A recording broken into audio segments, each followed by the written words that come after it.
Good morning बच्चों। स्वागत है आपका हर घर पाठशाला में। आज हम पढ़ेंगे fourth unit elementary server side scripting through PHP का topic variables and data types. तो स्टार्ट करते हैं। What is variable? A variable is a name given to the area of memory to store a particular value which may change during the program execution। बच्चों, PHP एक programming language है और programming language का काम होता है किसी problem को सॉल्व करने के लिए डाटा को प्रोसेस करना और इंफॉर्मेशन जनरेट करना। डाटा नंबर्स की फॉर्म में हो सकता है, कैरेक्टर्स की या फिर स्ट्रिंग्स की फॉर्म में। यह डाटा कंप्यूटर मेमोरी में सेल्स की फॉर्म में स्टोर होता है और हमारा कंप्यूटर इसे मेमोरी एड्रेस के थ्रू एक्सेस करता है और अलग अलग ऑपरेशंस परफॉर्म करता है। लेकिन प्रोग्रामर के लिए मेमोरी एड्रेस के थ्रू डाटा को एक्सेस करना काफ़ी मुश्किल हो जाता है, क्योंकि मेमोरी एड्रेस बाइनरी फॉर्म में होता है। तो इसलिए बच्चों, हम मेमोरी का वो एरिया जहाँ पर कोई पर्टिकुलर वैल्यू स्टोर है उसे एक नाम दे देते हैं, जिसे हम बोलते हैं वेरिएबल या फिर कांस्टेंट। कांस्टेंट वो नाम होता है जिसकी वैल्यू फिक्स होती है, लेकिन वेरिएबल की वैल्यू चेंज हो जाती है। तो बच्चों, वेरिएबल क्या है? वेरिएबल मेमोरी के उस एरिया या पार्ट का नाम है जो पर्टिकुलर वैल्यू को रिप्रेजेंट करता है, उसे स्टोर और एक्सेस करने के लिए यूज होता है। और सबसे इंपॉर्टेंट कि इसकी वैल्यू फिक्स नहीं होती। प्रोग्राम एग्जीक्यूशन के दौरान कभी भी इसकी वैल्यू चेंज हो सकती है। फॉर एग्जांपल, एक्स कोई स्टोरेज लोकेशन है जिसे फर्स्ट इंस्ट्रक्शन में हमने वैल्यू साइन की 10, लेकिन नेक्स्ट इंस्ट्रक्शन हम देते हैं x is equal to x plus 5। तो पहले x की वैल्यू 10 थी और नेक्स्ट इंस्ट्रक्शन में x की वैल्यू होगी 15। तो इस कारण वेरिएबल की वैल्यू प्रोग्राम एग्जीक्यूशन के दौरान कभी भी चेंज हो सकती है। Next, a variable can be declared anywhere in the PHP program. All variables in PHP start with $sign followed by the name of variable. The syntax to declare and initialize a variable is $variable name is equal to value। बच्चों, ज़्यादातर programming languages में variables को programme की starting में declare किया जाता है, लेकिन पीएचपी में हम वेरिएबल को कहीं भी डिक्लेयर कर सकते हैं। साथ ही साथ पीएचपी में जावास्क्रिप्ट की तरह वेरिएबल डिक्लेयर करने की कोई स्पेशल कमांड भी नहीं है। वेरिएबल डिक्लेयर करने के लिए सिर्फ हमें वेरिएबल नेम से पहले $साइन लगाना होता है और उसे वैल्यू साइन करनी पड़ती है। जैसे हम किसी वेरिएबल को कोई वैल्यू साइन करते हैं तो वो ऑटोमेटिकली क्रिएट हो जाता है। For example, $x is equal to 10। जैसे ही हमने x वेरिएबल को 10 वैल्यू साइन की तो वो ऑटोमेटिकली क्रिएट हो गया। Next, rules for naming a variable. बच्चों, प्रोग्राम में जो भी वेरिएबल्स हमने यूज करने हैं उनका नाम प्रोग्राम के अकॉर्डिंग मीनिंगफुल होना चाहिए। जब भी हम प्रोग्राम को पढ़ें तो उन्हें समझने में हमें आसानी हो। तो इसके लिए वेरिएबल नेमिंग के कुछ रूल्स हैं जो इस प्रकार से हैं। First, a variable name must start with an alphabet और अंडरस्कोर। वेरिएबल का नाम हमेशा अल्फाबेट, चाहे वो लोअर केस हो या फिर अपर केस, उससे या फिर अंडरस्कोर से स्टार्ट होना चाहिए। For example, $sum and $123 test.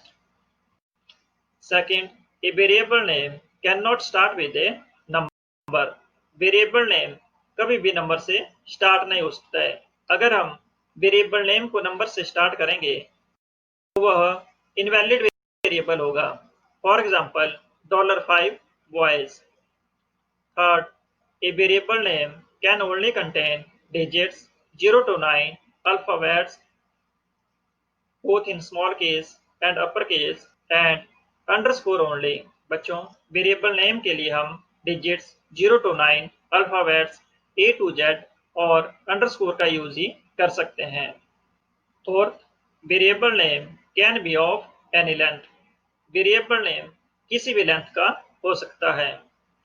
Fifth, keywords cannot be used as variable name. बच्चों, पीएचपी में कुछ ऐसे वर्ड्स होते हैं जो पीएचपी में इनबिल्ट होते हैं।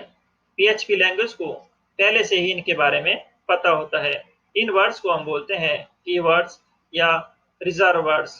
तो इन कीवर्ड्स या रिजर्व वर्ड्स का यूज हम वेरिएबल नेम के लिए नहीं कर सकते हैं। कीवर्ड्स के कुछ एग्जाम्पल हैं break, for, while, true, false, etcetera. Sixth, variable names are case sensitive. That is, uppercase and lowercase are different. बच्चों, वेरिएबल्स नेम केस सेंसिटिव होते हैं, यानी अपर केस नेम अलग और लोअर केस नेम अलग होते हैं। For example, dollar sum variable हमने 3 अलग अलग केसेस में लिखा, तो ये 3 अलग अलग वेरिएबल्स हैं, ना कि एक ही variable. Next, scope of variables. The scope of a variable is the region of program in which the variable can be used. बच्चों, वेरिएबल का स्कोप हम प्रोग्राम के उस पार्ट या रीजन को बोलते हैं जहां पर हम उस वेरिएबल को यूज कर सकते हैं, उसे एक्सेस कर सकते हैं। तो पीएचपी में वेरिएबल्स के 3 स्कोप हैं। First local, second global and third static. तो एक एक करके इन्हें डिस्कस करते हैं। First, local scope. A variable which is declared inside function is called local variable. It is accessible within the function only. बच्चों, जो वेरिएबल किसी फंक्शन के अंदर डिक्लेयर किया होता है उसे हम बोलते हैं लोकल वेरिएबल। उसका स्कोप उस फंक्शन के अंदर ही होता है, यानी उस वेरिएबल को हम सिर्फ उस फंक्शन के अंदर ही एक्सेस कर सकते हैं। फॉर एग्जाम्पल, हमने फंक्शन फर्स्ट में $x वेरिएबल डिक्लेयर किया और उसे वैल्यू साइन की 5। तो x वेरिएबल लोकल स्कोप का वेरिएबल हुआ, क्योंकि हमने इसे फंक्शन फर्स्ट के अंदर डिक्लेयर किया है। तो इसलिए जब हम x वेरिएबल को फंक्शन के अंदर यूज करेंगे तो यह बिना किसी एरर के यूज होगा, चल पड़ेगा। लेकिन जब हम इसे फंक्शन के बाहर यूज करेंगे तो यह हमें एरर देगा। Next, global scope. A variable which is declared outside function is called global variable. It is accessible outside the function. बच्चों, वो वेरिएबल जिसे हम फंक्शन के बाहर डिक्लेयर करते हैं उसे हम बोलते हैं ग्लोबल वेरिएबल, और इस वेरिएबल को हम फंक्शन के बाहर ही एक्सेस कर सकते हैं, यूज कर सकते हैं। फॉर एग्जाम्पल, हमने $x वेरिएबल फंक्शन फर्स्ट के बाहर डिक्लेयर किया, तो इसका स्कोप हुआ ग्लोबल। जब हम इस वेरिएबल को फंक्शन के अंदर यूज करेंगे तो यह हमें एरर देगा, लेकिन जब हम इस वेरिएबल को फंक्शन फर्स्ट के बाहर यूज करेंगे तो यह बिना किसी एरर के चल पड़ेगा। Next, global keyword. Global variables cannot be accessed within function. To access global variables within function, global keyword is used. बच्चों, जैसा कि हमने पढ़ा कि ग्लोबल वेरिएबल्स को हम सिर्फ फंक्शन के बाहर ही यूज कर सकते हैं, फंक्शन के अंदर हम ग्लोबल वेरिएबल्स को यूज नहीं कर सकते हैं। तो अगर हमें फंक्शन के अंदर ग्लोबल वेरिएबल्स को यूज करना हो तो उसके लिए हमें जरूरत पड़ती है ग्लोबल कीवर्ड की।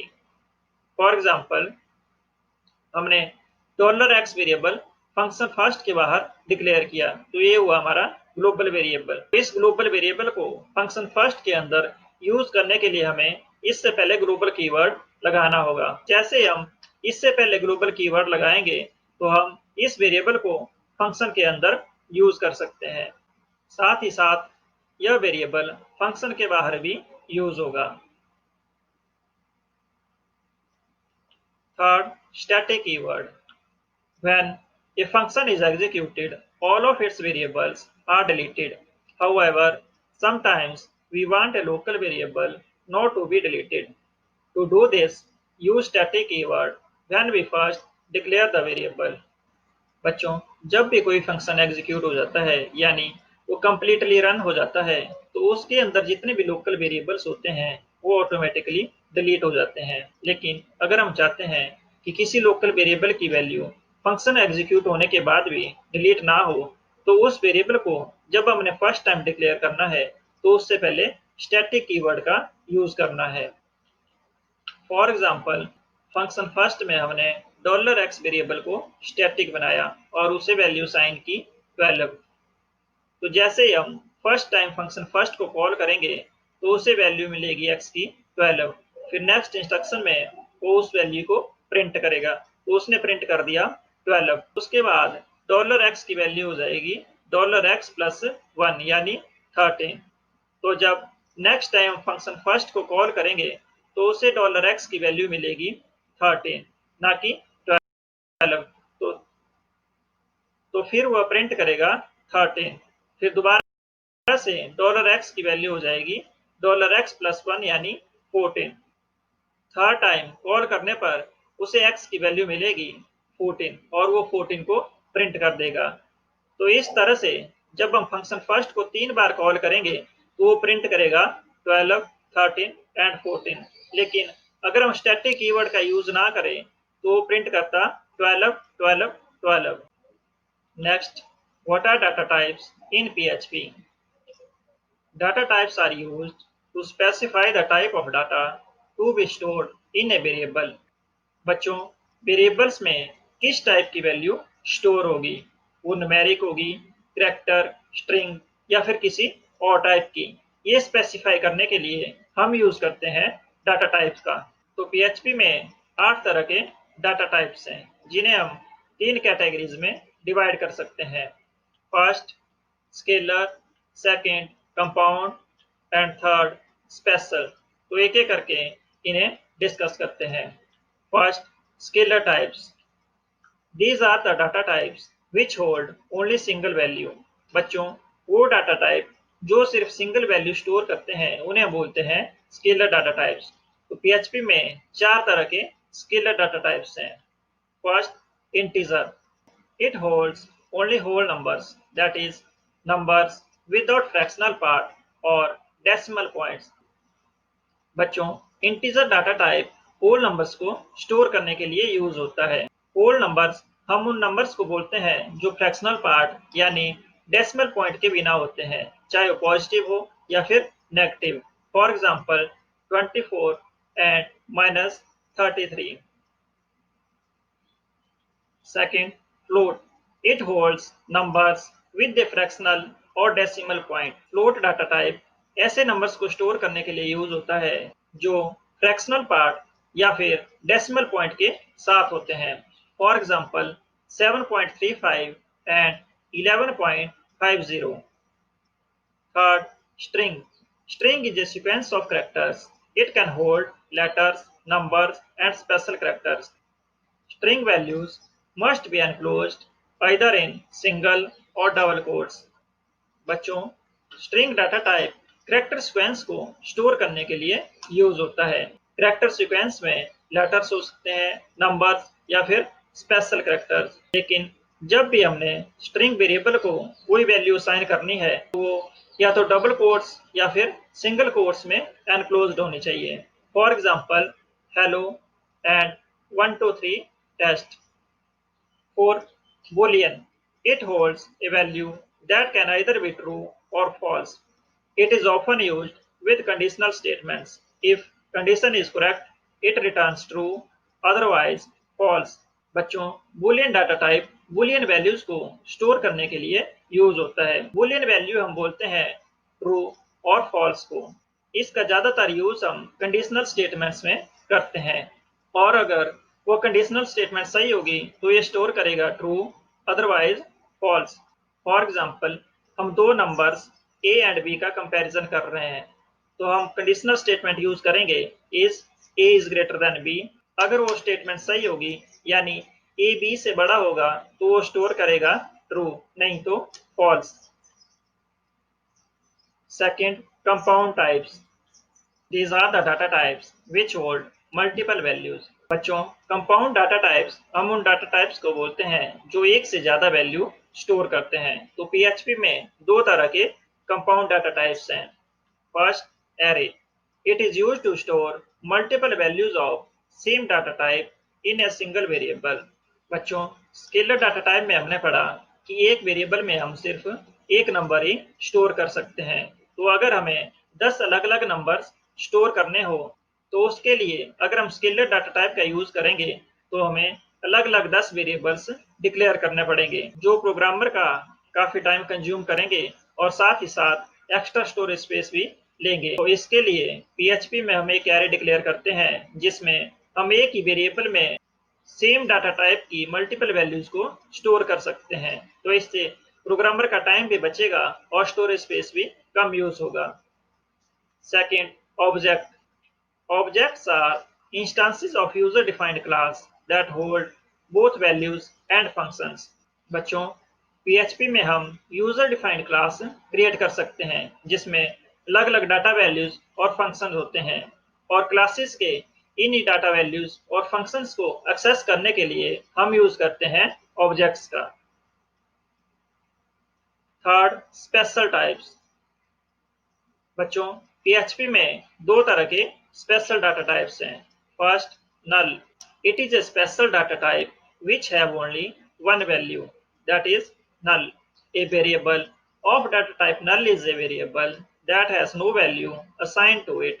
बच्चों, null डाटा टाइप एक स्पेशल डाटा टाइप होता है जो सिर्फ एक वैल्यू को स्टोर करने के लिए ही यूज होता है, और वो वैल्यू होती है null. कोई भी वेरिएबल नल डाटा टाइप का तब बन जाता है जब हम उसे कोई वैल्यू असाइन नहीं करते हैं। Second, resource. It is used to store a reference to function call and external resources in PHP। बच्चों, PHP में किसी फंक्शन या फिर एक्सटर्नल रिसोर्स जैसे डाटाबेस को कॉल करने या फिर फाइल को ओपन करने के लिए जिस रेफरेंस का यूज होता है, उस रेफरेंस को स्टोर करने के लिए हम यूज करते हैं रिसोर्स डाटा टाइप का। तो बच्चों, ये थे PHP में 8 डाटा टाइप्स।